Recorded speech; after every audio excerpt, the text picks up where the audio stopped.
दयानु प्रियो, आत्म सिद्धि का यात्रिक जब स्वयं का पुरुषार्थ करता है, आत्म सिद्धि का यात्रिक जब स्वयं का पुरुषार्थ करता है, तब उसके सामने सभी रास्ते क्लियर नहीं होते। बहुत सारे रास्ते उन्हें कंफ्यूज भी करते हैं। बहुत सारी स्थितियों में वह अपने आप को कॉन्फिडेंस में नहीं भी रख पाता और अंदर ही अंदर अपनी यात्रा के प्रति भी, अपनी आत्म यात्रा के प्रति भी, अपनी साधना के प्रति भी कहीं ना कहीं संकित हो जाता है। હું તપસ્યા તો કરું છું પણ એનું ફળ બરોબર હશે નહીં. મેં આ માળા કરી છે પણ એ યોગ્ય તો હશે નહીં. અત્યારે આગમનું વાંચન કરું છું પણ એ મારા માટે યોગ્ય તો હશે નહીં. मोक्ष मार्ग की यात्रा में आत्म यात्रिक के मन में यह द्विधा भी आती है कि मेरी यात्रा, मेरे सभी प्रकार के साधना के कर्तव्य क्या सुयोग्य है कि कहीं कहीं पर ये योग्य नहीं भी है. मुझे मालूम नहीं पड़ रहा है कि मैं कर तो रहा हूं लेकिन रिजल्ट क्यों नहीं दिख रहा. ऐसी बहुत सारी द्विधाएं साधना के मार्ग के पथिक के अंदर में आती ही है. लेकिन जब एक साधक गुरु की आज्ञा से कोई कर्तव्य निभाता है ना, तो वो सिर्फ एक ही श्रद्धा भाव से चलता है. वो एक ही श्रद्धा भाव से आत्म यात्रा में आगे बढ़ता है कि मेरे योग्य जो होगा ना, उसी की मुझे आज्ञा मिलती होगी. जो मेरे योग्य होगा ना, उसी की मुझे आज्ञा मिलती होगी. मुझे तो बहुत सारा योग्य लग सकता है लेकिन वो मेरे लिए योग्य है कि नहीं, वह तो सिर्फ मेरे गुरु की प्रेरणा, मेरे गुरु की आज्ञा ही मुझे दर्शित कर सकती है. देवानु प्रियो, कई साधकों को कई प्रकार की साधनाएं योग्य लगती हैं, लेकिन जब वह गुरु के पास विनती करते हैं ना कि मैं ये इस प्रकार की साधना करना चाहता हूं, तो कभी कभी गुरु के द्वारा उस साधना की आज्ञा नहीं भी मिलती है. तो क्या करना चाहिए. किसी साधक ने कहा कि मैं अभी चाहता हूं कि मैं अपने आप को किसी मानवता के कार्य में लगा दूं, और गुरु ने उस दिन उसे कहा कि नहीं, अभी आपको है ना सिर्फ मौन की साधना करनी चाहिए, या आपको सिर्फ शांति से ध्यान की साधना में जाना चाहिए. अब उसे लग रहा था कि आज मुझे मानवता मेरे लिए बहुत योग्य है, लेकिन गुरुदेव ने तो मुझे नहीं हाँ बोला.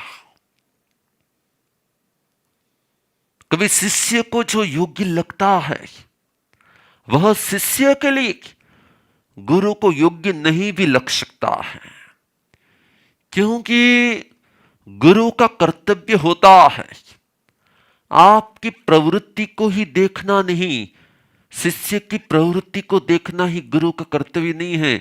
शिष्य के संस्कारों को देखना यह भी गुरु का कर्तव्य होता है कि उनके संस्कार क्या बोल रहे हैं. जब भी अच्छाइयां इनके अंदर में पनपती है तो वही अच्छाइयां उनके अहंकार का कारण कितना बन रही है. जब भी इसकी क्वालिटी अप होती है तब तब वो क्वालिटी अप होने की अंदर में कितनी वृत्ति आ रही है. जब जब भी वो श्रेष्ठ बनता है तब वह श्रेष्ठता उनकी आंखों के सामने, उनकी आत्मचक्षु के सामने अहंकार लाता है कि फिर नम्रता लाता है. देवानो प्रियो, इसीलिए गुरु का एक कर्तव्य होता है. क्या गुरु का कर्तव्य होता है? योग्य के प्रति प्रेरित करना. हां, शिष्य अपनी भावनाओं को व्यक्त करता है, शिष्य अपनी भावनाओं को व्यक्त करता है, लेकिन शिष्य कभी अपनी इच्छाओं को व्यक्त नहीं करता. इच्छा और भावना में एक फर्क होता है. इच्छा जब पूरी होती है ना, इच्छाएं जब जब भी पूरी होती है ना, तो कहीं ना कहीं सुख की अनुभूति, अहंकार की अनुभूति, या फिर कहीं ना कहीं इच्छा तृप्ति की अनुभूति लाती है। भावनाओं में सिर्फ मेरे अंदर के भाव प्रकट हुए हैं। यदि सम्मति मिलेगी, यदि सम्मति मिलेगी तो स्वीकार है, नहीं मिली तो भी मुझे सहज भाव से स्वीकार है। लेकिन जब इच्छा में सत्कार्य की इच्छा हो, दान की इच्छा हो, कि फिर साधना की इच्छा हो, इच्छा का नियम होता है पूरी नहीं होती है ना, पूरी जब जब भी नहीं होती तब वो हमें असमाधि की ही अनुभूति कराती है। और इसलिए जब उसे मानवता की फील्ड में आगे बढ़ना था, तो वो उनके अंदर की इच्छा थी कि मैं ऐसा ऐसा करूंगा, फिर ऐसा ऐसा करूंगा, ऐसा ऐसा होगा, फिर वो मैं इनको ऐसा ऐसा कर दूंगा, वो कितने हैप्पी हो जाएंगे, और फिर वो भी मुझे कैसी नजरों से देखेंगे, उनको भी मुझे। तो कहीं ना कहीं अक्षत क्या होता है, तो कहीं ना कहीं मानवता करके भी हम हमारे अंदर की इच्छाओं को सेटिस्फाई करने का प्रयत्न करते हैं। लेकिन साधना का राह क्या होता है? साधना का राह होता है अवगुण मुक्त, अवगुण मुक्त आराधना। आराधना तो बहुत लोग कर पाते हैं। रेसिपी की बुक देखकर रसोई तो कोई भी बना सकता है। किसी प्रवचनकारों के प्रवचन सुनकर अपने आप में ही चेंज कोई भी ला सकता है, लेकिन वो चेंज हमेशा के लिए टेम्पररी होता है। वो चेंज कभी भी परमानेंट नहीं होता है, क्योंकि वह उस चेंज के अंदर में उस चेंज का अहंकार आता ही है। और जैसे ही वो चेंज का अहंकार आ जाता है ना, धीरे धीरे धीरे धीरे उसके लिए वह गुण ही अवगुण का कारण बन जाता है। वह गुण ही अवगुण का कारण बन जाता है। जो पानी पीने योग्य होता है उसी पानी में वो डूब जाता है। जो धर्म उसकी आत्मा की शुद्धि के लिए होता है, वही धर्म उसकी आत्मा की अशुद्धि के लिए हो जाता है। मैं इस बात को बार बार कह रहा हूं, और ये बार बार कहना का हेतु क्या है कि हमने जब जब भी अवगुणों को अवगुण माना है, तब तब तो हमने अवगुणों को छोड़ दिया है। लेकिन जब जब मैंने गुण में से आने वाले अवगुण को देखा नहीं है ना, तब वही अवगुण मेरा बहुत बड़ा अवगुण बन गया है। वो मेरा बहुत बड़ा अवगुण बन गया है। और इसलिए आज मुझे फिर एक बार गुरुवार का दिन है, और मुझे आपको यही एक प्रेरणा देनी है। क्या? हर भक्त को, हर भक्त को, हर शिष्य को महत्तम अपनी साधना में आज्ञा का महत्व देना चाहिए।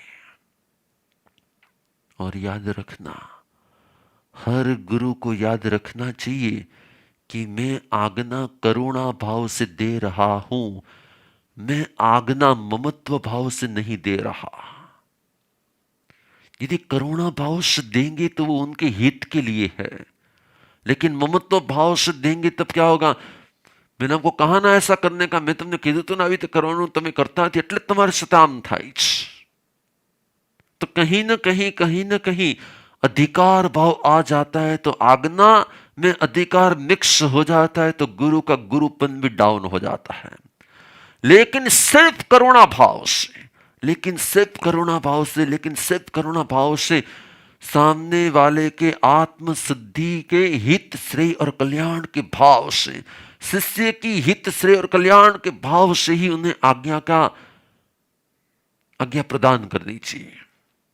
लेकिन बहुत ही समझने जैसा है, जो योग्य है वह हमें योग्य लगे, और उस योग्य की हम गुरु को विनती करें तो उसे आज्ञा देनी ही चाहिए ना।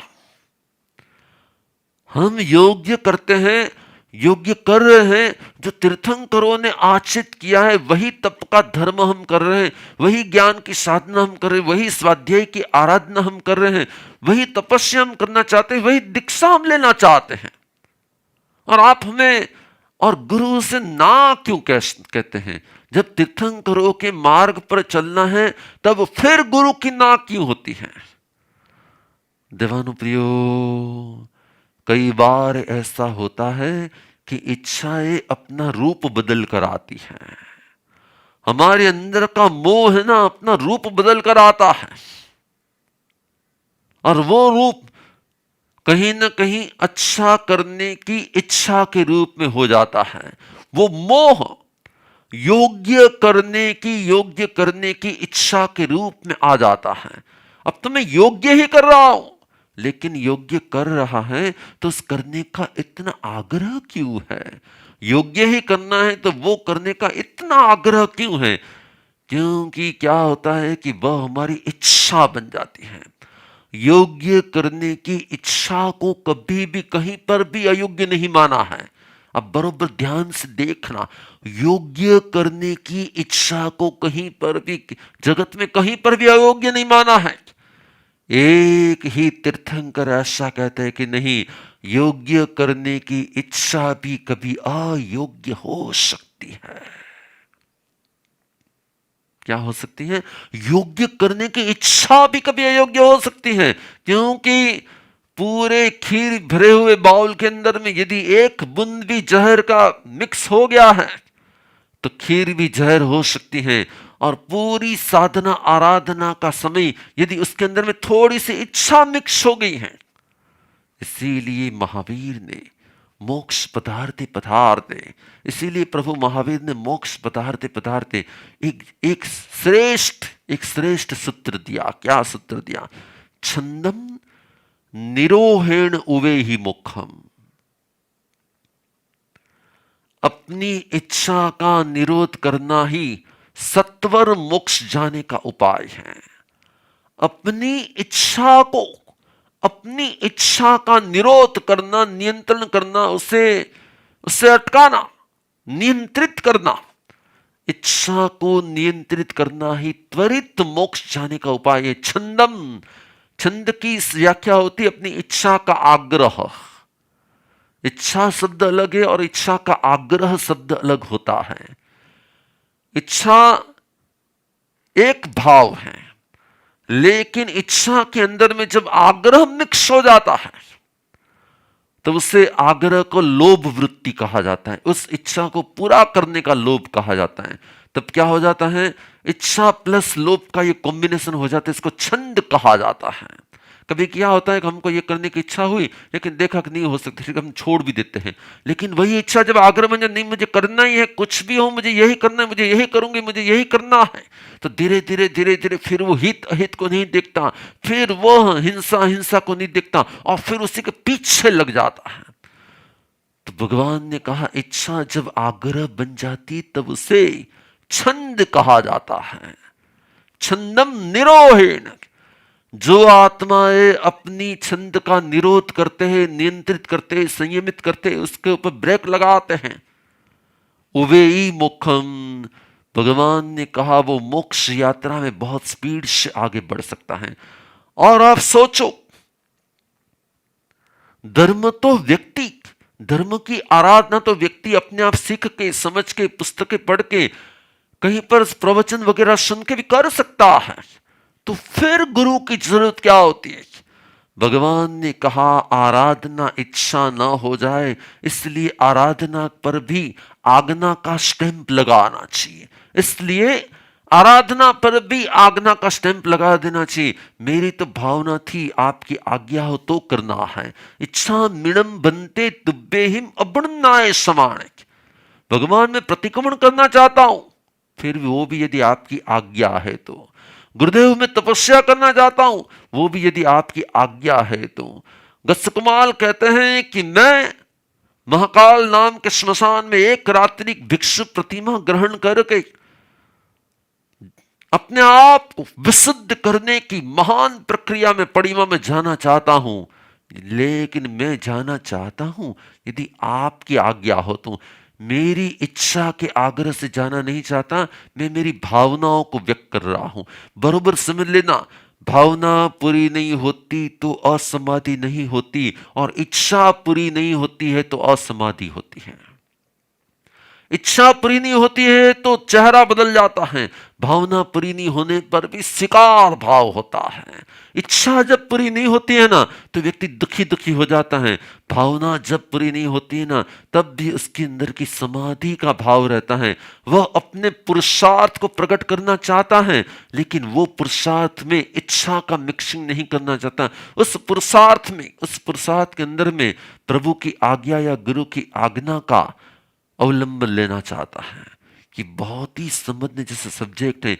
मोस्टली साधक का क्या होता है, मोस्टली आराधकों का क्या होता है, मोस्टली धर्म ध्यान करने वाले साधकों का क्या होते हैं, और मोस्टली आत्म यात्रिकों का क्या होता है। वो सीख जाते हैं, वो समझ जाते हैं, वो जान जाते हैं। एम्बिल आम कराए, एम्बिल में छे आ खवाई नाम न कराए। कोई ने पूछी लेसे एम्बिल में शू खवाय, आ न खवाय, आ खवाय, आ कराय ना न कराय। ओके, आज अच्छा हमारा एम्बिल करवी चले। वो क्या करेगा, उसने जान तो लिया है कि सुबह से दोपहर तक कुछ खाना नहीं है, दोपहर में सिर्फ लुखा सुखाई खाने का है और फिर शाम तक ऐसे रहने का है। कहीं पर भी जाके किसी को बोल दो मुझे पचखान दे दो, वो पचखान दे देंगे यदि खुद को आते नहीं है तो, और यदि आते हैं तो खुद पचखान ले भी लेंगे। मैं आज शू करी छे, मैं आज एम्बिल करी छे।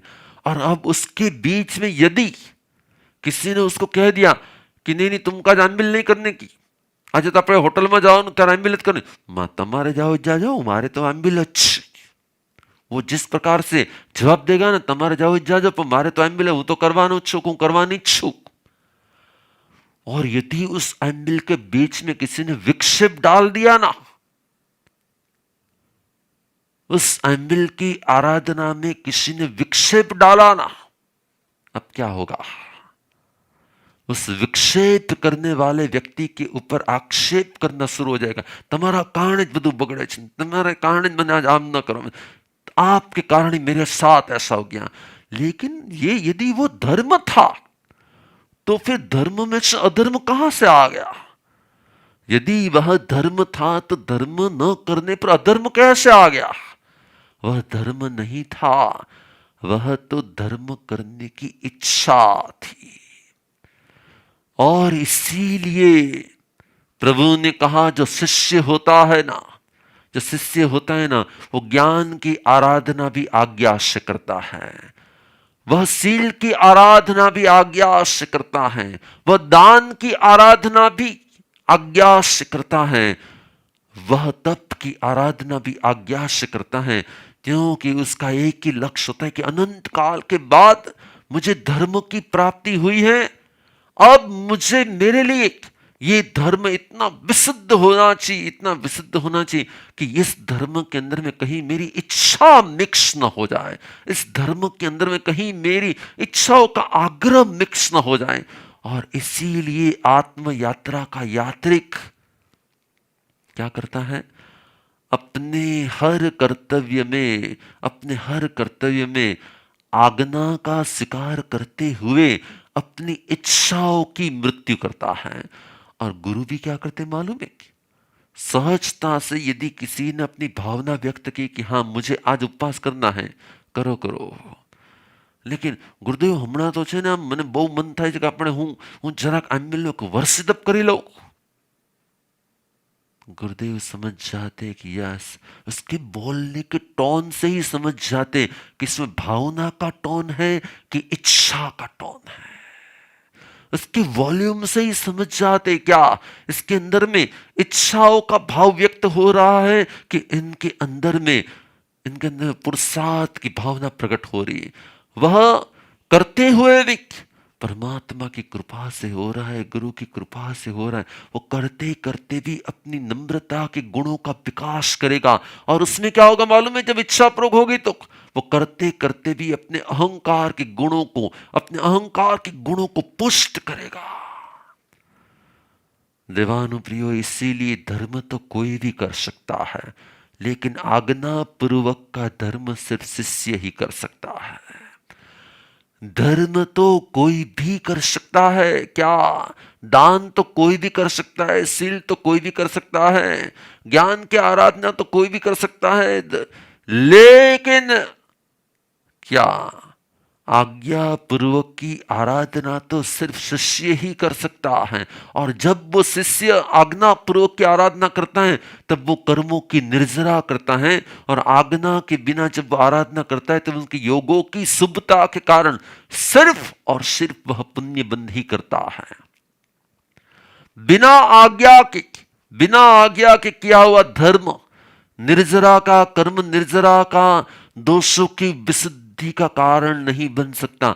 वह बन सकता है सिर्फ पुण्य बंध का कारण बन सकता है। वह सिर्फ पुण्य बंध का कारण बन सकता है। वह सिर्फ गुड लक दे सकता है, लेकिन आपको गुड नहीं बना सकता। गुड लक और गुड में बहुत फर्क होता है। आप शुद्ध हो जाए तो आप श्रेष्ठ हो जाते हैं, लेकिन जब आपके पुण्य श्रेष्ठ हो जाते तब आपको अनुकूलता मिलती है। पुण्य के कारण अनुकूलता मिल जाएगी, लेकिन आपकी आत्मशुद्धि नहीं होगी। संसार की अनुकूलता जिससे मिलती है उसे पुण्य कहा जाता है। अनुकूलता मिलने से संसार बढ़ता है। देवानु प्रियो, बिना आज्ञा के किया हुआ धर्म संसार वृद्धि का कारण भी हो सकता है। बिना आज्ञा के किया हुआ धर्म संसार वृद्धि का कारण भी हो सकता है, क्योंकि उस धर्म के पीछे योग शुभ है लेकिन वृत्ति अशुभ है। क्रियाएं शुभ है लेकिन वृत्ति में अपनी इच्छाएं पड़ी होती हैं, और जैसी इच्छा पड़ी होती है तब हम क्या करते हैं, हम उसी इच्छाओं को पुष्ट करते हैं। आज तक की अनंत काल की धर्म आराधना में सफलता नहीं मिलने के पीछे, आज तक की अनंत काल की धर्म आराधना के पीछे सफलता नहीं मिलने का एक कारण होता है क्या, कि मैंने बहुत खूब धर्म किया होता है, लेकिन मैंने मेरी इच्छा का निरोध नहीं किया होता। इसीलिए महावीर ने मोक्ष में पधारते पधारते पधारते पधारते क्या कह दिया, हेलो छंदम निरोहेण उवेय मुखम। जब मैं अपनी इच्छाओं के आग्रह से मुक्त हो जाता हूं ना, जब मैं मेरी इच्छाओं के आग्रह से मुक्त हो जाता हूं ना, तब मेरी साधना और तब मेरी शुद्धि होती है। उसके बिना क्रियाएं होती हैं, विधि विधान होते हैं, जीवन के दिन महीने साल निकलते हैं, लेकिन उस टर्न ओवर के बाद में जब प्रॉफिट देखा जाता है तब प्रॉफिट जीरो होता है। टर्न ओवर बहुत होता है लेकिन प्रॉफिट जीरो होता है। इसलिए क्या करना चाहिए, टर्नओवर बढ़ाना चाहिए कि प्रॉफिट की और भी दृष्टि करनी चाहिए। हेलो, आत्मविशुद्धि ही आत्मविशुद्धि ही आत्मविशुद्धि ही आत्म यात्रा के यात्रिक का लक्ष्य होना चाहिए। और वो जब भी कुछ करे ना तो वो बार बार अपने आप को चेक करे कि मैं ये जो कर रहा हूं इससे मेरी आत्म यात्रा हो रही है कि नहीं, इससे मेरी आत्म शुद्धि हो रही है कि नहीं, इससे मेरा आत्म लक्ष्य विशुद्ध हो रहा है कि नहीं। वो न हो तो चाहे कितना ही दान दो। आपको मालूम है नंद मणियार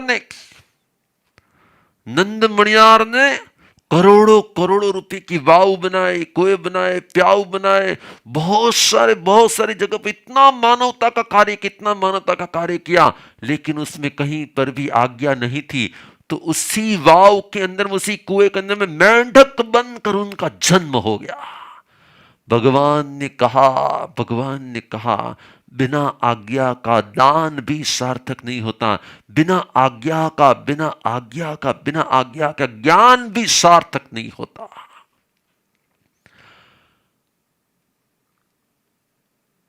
शुभ हो, इसीलिए क्या करना चाहिए, ગુરુદેવ કંઈક આજ્ઞા આપો ને એમને। ગુરુદેવ મારી ઈચ્છાઓનું મૃત્યુ થાય એવી કંઈક આજ્ઞા આપો ને। નો,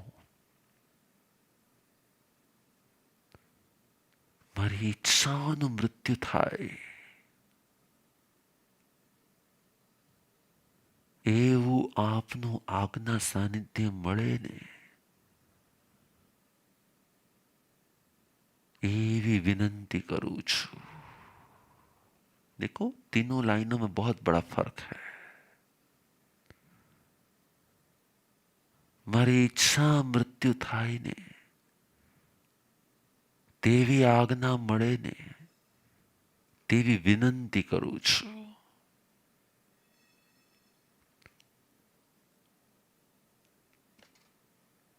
क्या होगा मालूम है?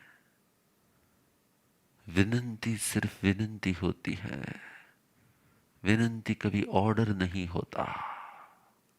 विनंती सिर्फ विनंती होती है, ऑर्डर नहीं होता। ગુરુદેવ મેં આજે છે ને છઠ છે, મારા બીજો ઉપવાસે પચખાણ આપો ને, મારા ઓફિસ જવાનું બહુ મોડું થાય છે। क्या हो गया?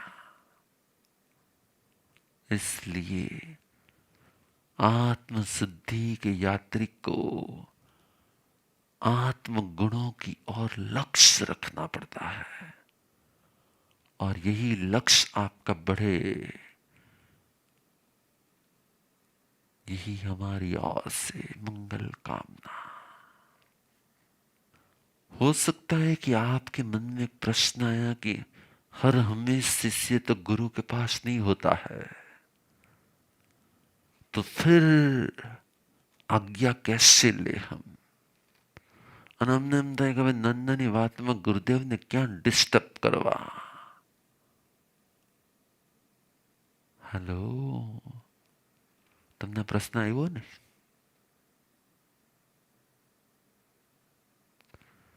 शिष्य और गुरु का कनेक्शन ही ऐसा होना चाहिए कि चाहे कितना ही दूर हो ना, फिर भी कभी दूर ना हो। चाहे कितना ही दूर हो ना, फिर भी दूर ना होने, ऐसा कनेक्शन होना चाहिए। इसलिए आपको क्या करना पड़ेगा अभी नेक्स्ट स्टेप? मुझे यदि आज्ञा की प्राप्ति करनी है तो मेरा कनेक्शन स्ट्रांग होना चाहिए। अब ये कनेक्शन कैसे स्ट्रांग करेंगे? वापस आपके मन में प्रश्न आएगा। अहो भाव है ना, कनेक्शन को स्ट्रांग करने का उपाय होता है, लेकिन वो अहोभाव की वृद्धि कैसे होगी? जैसे जैसे मैं परम तत्वों के गुणों के प्रति दृष्टि करूंगा ना, ऐसे ऐसे उनके अलग अलग अलग अलग गुणों के प्रति अत्यंत रूप से अंदर से अहोभाव आएगा। लेकिन उनके क्या गुण है वो मुझे कैसे मालूम पड़ेगा? आप फिर वापस मन में प्रश्न किया आपने। जैसे जैसे मैं अपने अवगुणों को देखूंगा ना, वैसे वैसे मुझे उनके गुण दिखने लगेंगे। लेकिन मुझे मेरे अवगुण कैसे दिखेंगे? जैसे जैसे आप ज्ञान प्राप्ति का पुरुषार्थ करोगे, वैसे वैसे आपको आपके अवगुण दिखेंगे। लेकिन ज्ञान प्राप्ति मेरी कैसे होगी? जब जब आप गुरु के सानिध्य में पधारेंगे ना, तब तब आपके ज्ञान की वृद्धि हो जाएंगी। हेलो, ગુરુદેવ અમે તમને તમારી પાસે આજ્ઞા માગીએ અને તમે કઈ જવાબ ના આપો, તો બીજી વાર અમારે તમારી આજ્ઞા પૂછવી જોઈએ કે અમારી માટે યોગ્ય નથી માનીને અમારે છોડી દેવું જોઈએ? जिग्नाबेन, भगवान महावीर ने एक सिस्टम बताई है, पूछना पड़ी पूछना। एक बार पूछा और शायद हो सकता है कि समयाभाव के कारण भी आपको कोई आंसर न मिला हो, और हो सकता है वो प्रश्न आपके लिए योग्य न हो, फिर भी आंसर न मिला हो। तो फिर क्या करना चाहिए मालूम है? दूसरी बार पूछा, कुछ भी। भगवान ऐसा नहीं कहा कि दूसरी बार पढ़ी पूछना कहा, भगवान ने कहा पढ़ी पूछना करना। पढ़ी पूछना करना के तीसरी बार, चौथी बार, पांचवी बार, छठी बार, आखिर में तो यहाँ या ना आएगा ना कुछ। तो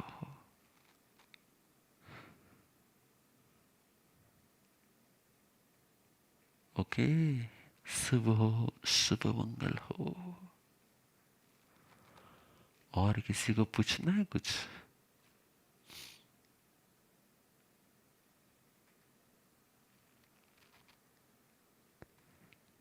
नहीं?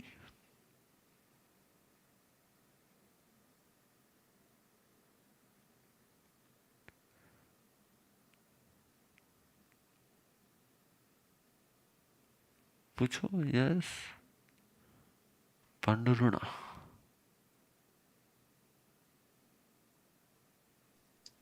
मथेन वंदामी गुरुदेव, आप सुख जी શાંતામાં છો? जी। ગુરુદેવ, કનેક્શન ને બધા માટે સાનિધ્યની જરૂર હોય, તો સાનિધ્ય માટે બી તો આજ્ઞાની જરૂર પડે છે ગુરુદેવ. આજ્ઞા પૂછાવાની. અને ગુરુદેવ એક હજી પ્રશ્ન કે જેમ નાનું આપની કૃપાથી જ અહીંયા કોઈને પણ આપણે કઈ ફૂલની પાકડીની મદદ કરી શકીએ એવું હવે થયું છે, તો એના માટે આપણે નાનો નાનો પુરુષાર્થ કરી લેવાનો કે એની પણ આજ્ઞા એટલે? કરવાનો કરવાનો, પણ આવી રીતે પૂછી પણ લેવાનું. જી ગુરુદેવ, થેન્ક યુ ગુરુદેવ. શુભ હો, મંગલ પાઠ. જોડો હાથ. નમો રિયંતાણમ, નમો સદાનંદમાયાણમ, નમો વિજ્ઞાણમ, નમો લોય શબ્દ સાહુણમ, એશ પંચ નમોકારો સબ પાપ પ્રણાશનો, મંગલાણં ચ સવેશમ પરમં હવૈ મંગલમ, પરમં હવૈ મંગલમ. ચદારી મંગલમ અરિયંતા મંગલમ, સિદ્ધા મંગલમ, શાહુ મંગલમ, કેલિપાનત્તો ધમો મંગલમ. ચદારી લુગુત્તમા, અરિયંતા લુગુત્તમા, સિદ્ધા લુગુત્તમા, શાહુ લુગુત્તમા, કેલિપાનત્તો ધમો લુગુત્તમો. ચદારી શરણં પવજ્જામિ, અરિયંતે શરણં પવજ્જામિ, સિદ્ધે શરણં પવજ્જામિ, સાહુ શરણં પવજ્જામિ, કેવલીપનતમ ધમમ શરણં પવજ્જામિ. ચાર શરણા દુખરણા મંગલ કરણા, વર શરણ નહીં કોઈ, જો ભવ્ય પ્રાણી આદરે, અક્ષય અવિચલ પદ હોય.